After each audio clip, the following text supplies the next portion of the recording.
Hi, we are T1, Regenerative Land Management, and this is our project, NOVA.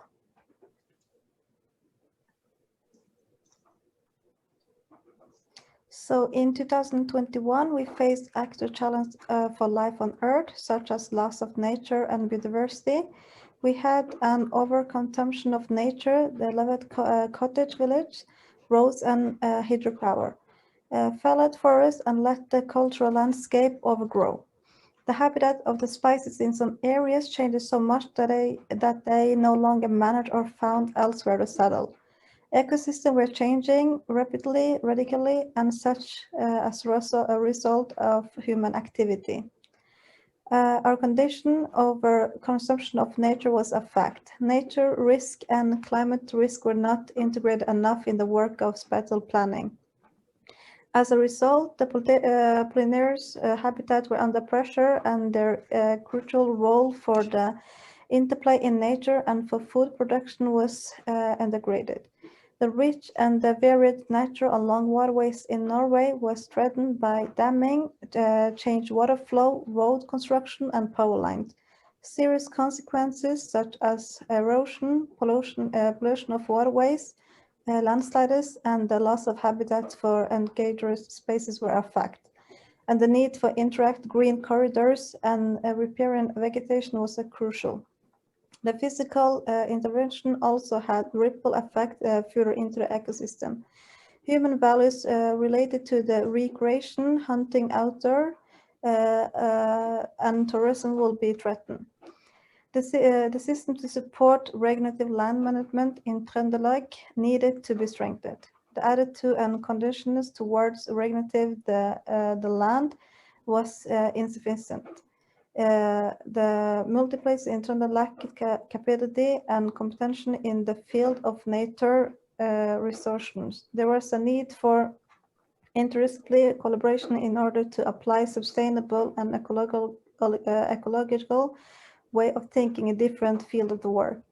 Due to insufficient documentation and mapping of nature value, the availability of knowledge was also defined.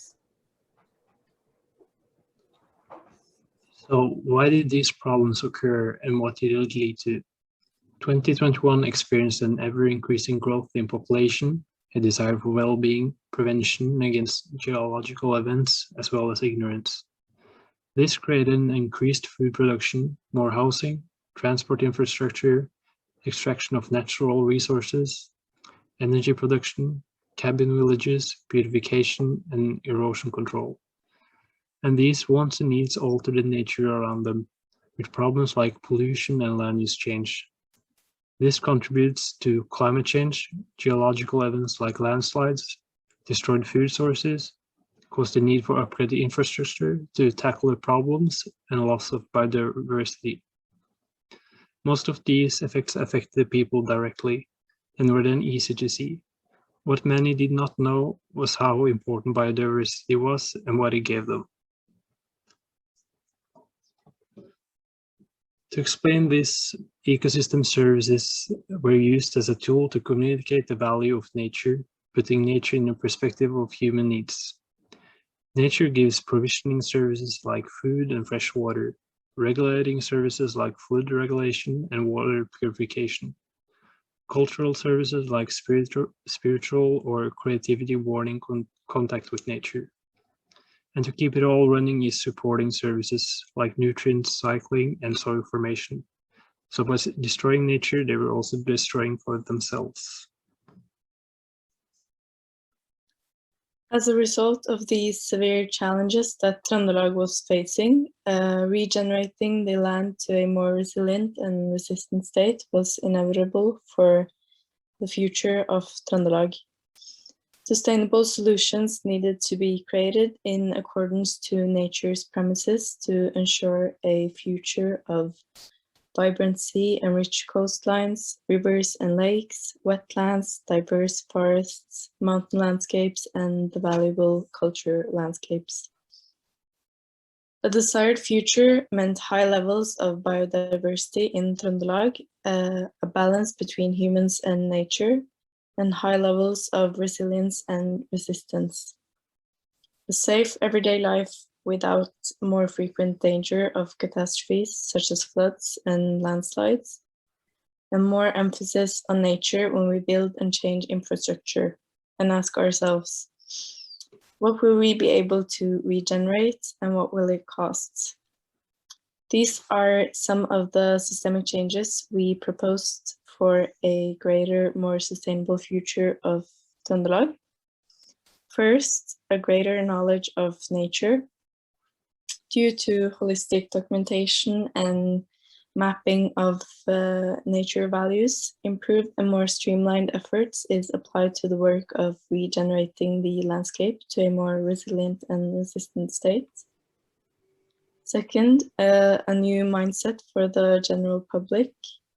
New ways of thinking and increased awareness is applied to encourage the population of Trøndelag to face the acute challenges of loss of nature and biodiversity. Lastly, the municipalities display a stronger capacity and competence in the fields of nature and sustainability. The systems to support regenerative land management in Trøndelag is strengthened. The attitude and consciousness towards regenerating land is improved considerably amongst municipalities. And through interdisciplinary collaboration, sustainable and ecological ways of thinking is standard in different fields of work. So, what parts of the system needs to be changed? What are our leverage points and why have we chosen them? So our first leverage point is the lack of general knowledge. And we found that people have a general knowledge on environmental sustainability, but not so much on regenerating of ecosystems and ecology. And it's not a part of the curriculum in school. Second, it's not easily available information. The information is here and there. It's often written for professionals.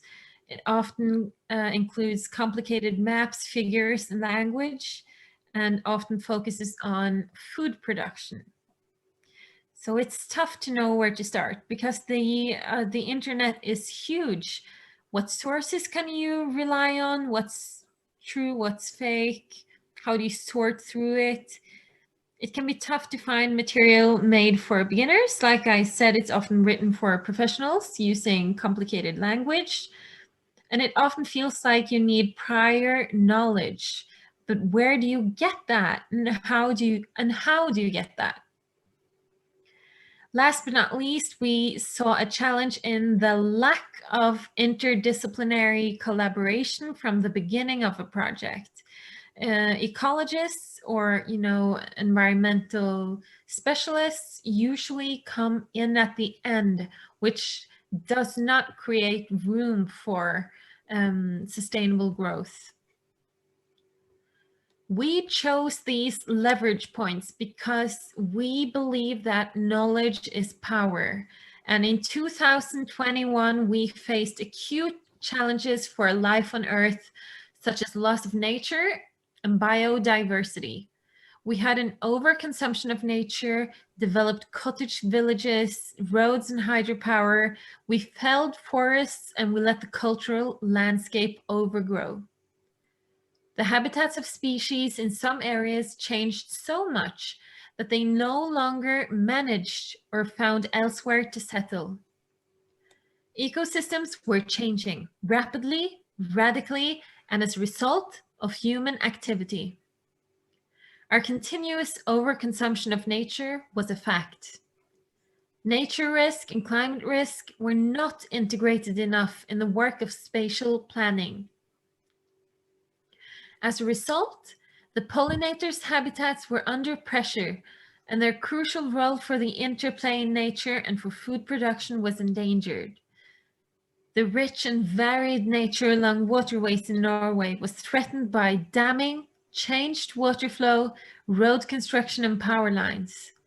Serious consequences such as erosion, pollution of waterways, landslides, and the loss of habitat for endangered species were a fact. and the need for intact green corridors and riparian vegetation was crucial. The physical interventions also had ripple effects further into the ecosystem. Human values related to recreation, hunting, outdoor life, and tourism would be threatened.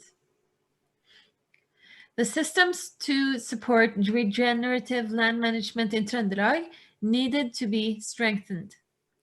The attitude and consciousness towards regenerating the land was insufficient. The municipalities in Trøndelag lacked capacity and competence in the fields of nature restoration. There was a need for interdisciplinary collaboration in order to apply sustainable and ecological ways of thinking in different fields of work. Due to insufficient documentation and mapping of nature values, the availability of knowledge was also deficient. It was important to recognize the general public knowing more about ecology is favorable. The more knowledge shared across sectors, the better decisions can be taken. Now we're moving into intervention concepts. These are our solutions to the problems. Today, the outcome of the efforts with a sustainable shift in Trøndelag is prominent. So what systemic changes were made over the past 20 years to affect the land management in Trøndelag to the more resilient and resistant state we see today? 5 years later, NOVA was launched, a service that addressed the issue of deficient mapping of nature in Trøndelag through the use of artificial intelligence and new groundbreaking technology for mapping through the use of drones. During the scan, soil, water, and plant samples were taken to collect as much information as possible. The collected information is sent to the main database where it will be summarized. The visualizations presented future scenarios for the ecosystems within the municipalities, both positive and negative outcomes in the app NOVA.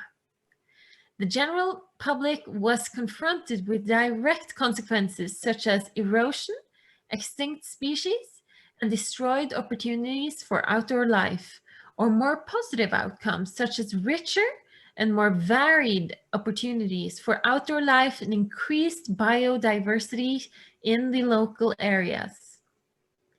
An interdisciplinary committee in each municipality secured a more strengthened competence and knowledge base when creating regenerative projects in the municipalities.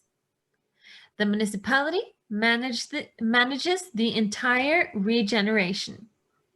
Through NOVA, the municipalities could get a complete overview of the condition of nature areas and which regenerative measures had to be implemented.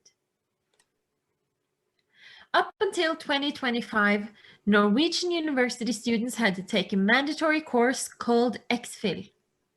Most studies also had XFAC. They functioned as an introduction to philosophy, history of philosophy, and the history of your field of study. While we saw the importance of implementing a philosophical way of thinking across fields, there was a need for change.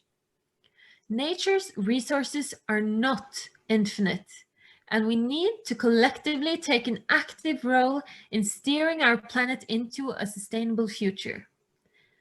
Therefore, in 2025, mandatory to all university students, UKFIL and UKFAC were introduced.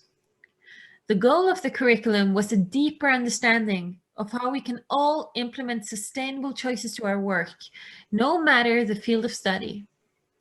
The students learn about the importance of a healthy ecosystem, how we are destroying them, and how we can regenerate them through several practices and different fields of expertise. We are all responsible for our natural resources, our ecosystems, and our planet.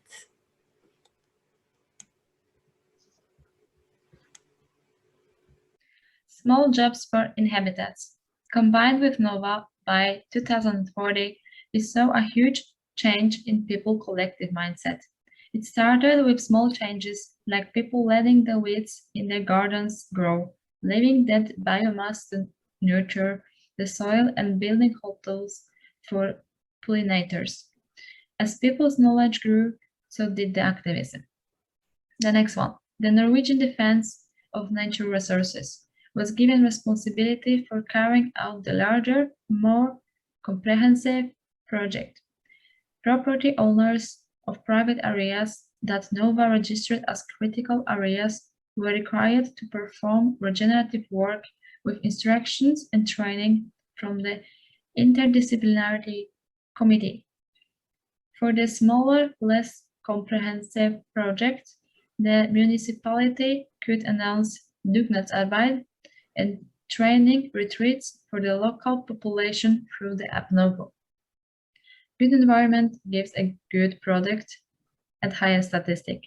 One of the reasons why it's worth taking care of the environment is the possibility of increasing the quality of the manufactured and sold product. It gives an opportunity to increase prices and earn more because of the higher quality. The NOVA mark. The NOVA mark is a sign of quality and proof that products come from a region that pays special attention to environment.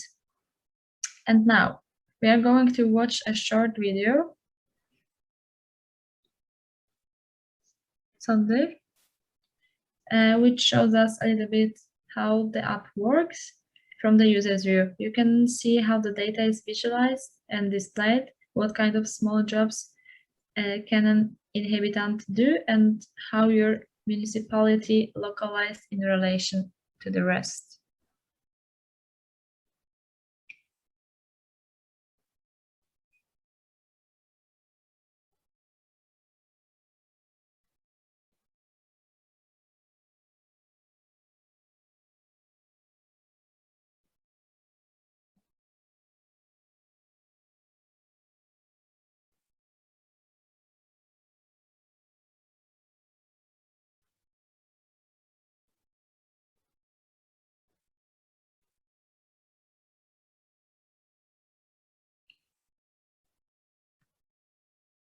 And this is our drone and some piece of equipment, like abilities to drone, like solar panels, recycled plastic, advanced set of sensors, and it's going to be self-driving. And now we are moving to cross-case connections. In our project, we have found that the fact that we can connect our system to Team 2, the idea about the Norwegian Defense of Natural Resources, Team 4, by using the recycled plastic from the sea to build our drone, and Team 5, the hub, mainly a working area during the day. And that is it. Thank you for your attention.